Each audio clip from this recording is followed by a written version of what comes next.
What's good? We back. It's the Box Clink and more. Probably gonna spend more time than I should on this video, but I'm gonna do it proper. A lot of people probably don't care, but I heard a couple people ask me like what happened to Peter Quillin. He struggled versus Deshaun Johnson, I believe last time out on Showbox. I missed it, but when you take that long of a time off, and he was repeatedly taking time off, giving up his belt.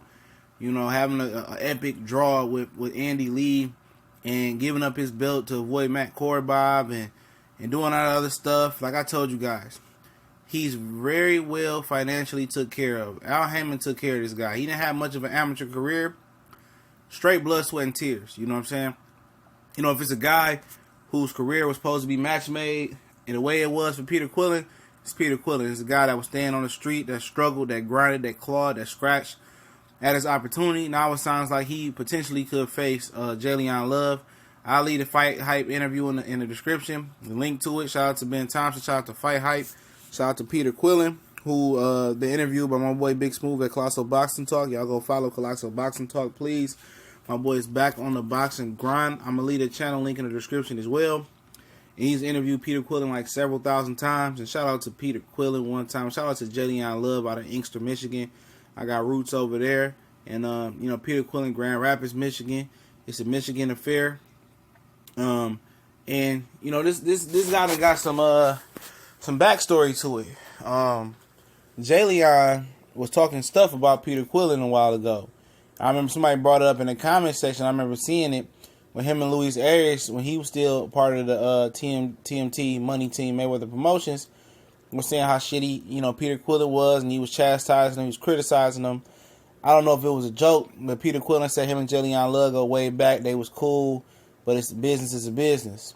But Jalen was trashing Peter Quillin, and that's funny. Now looking back at it, Jalen Love is a guy that's not dedicated to the sport of boxing. I mean, he was supposed to face James DeGale instead of Caleb Truex, and Caleb Truex ended up, beating James DeGale, and Jalen Love could have had the only opportunity to become a world champion because he's rubbing shoulders with Mayweather, and he's, with Mayweather Promotions, but he wasn't ready, physically ready. A guy who's gotten every opportunity that he shouldn't have gotten, wouldn't have got any other opportunity with any other promoter, has a golden opportunity to become a world champion by some holy crap home run in the ninth inning in the World Series miracle, and he wasn't ready, And Peter Quillin is back on the boxing grind, and he was Virgil Hunter.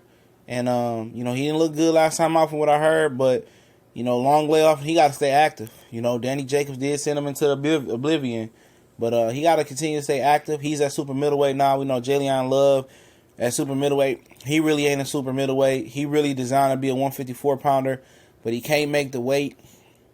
He was a very decorated amateur. Peter Quillin didn't have much of an amateur background.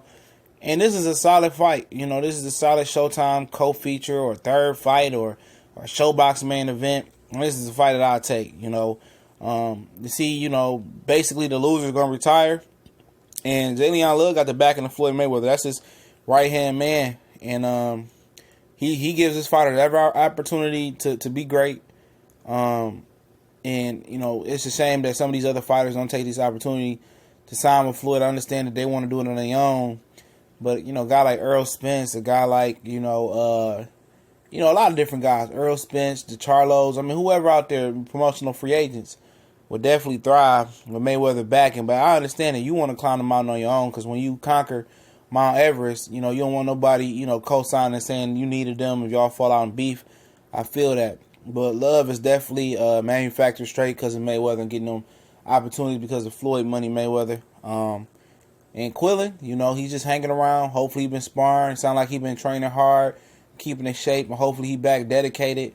Because super middleweight is wide open, and I think the new weight is good for him. But he needs to fight 4 or 5 times this year. None of that 1-2 times a year, and he ain't gonna get back in rhythm. Super middleweight, it's a lot of opportunity for him. He's a gifted puncher, and like I said, he's still green in the whole aspect of boxing.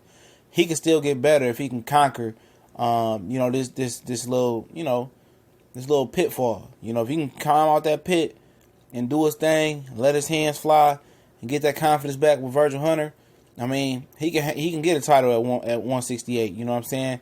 Truex, I mean, you know, Truex beat DeGale.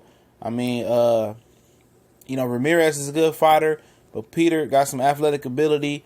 David Benavidez is very young. George Grove, Chrissy Banks Jr., you know, never know what can happen with that WBA belt. Callum Smith, Yerman Berman.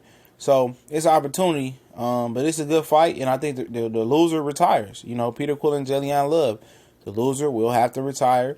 And, you know, I'm not going to say who I'm favoring right now because it's a tough one, and both guys have been massively, well, very inactive. So let me know what y'all think about this potential matchup that can go down. Check the description for the links. We out.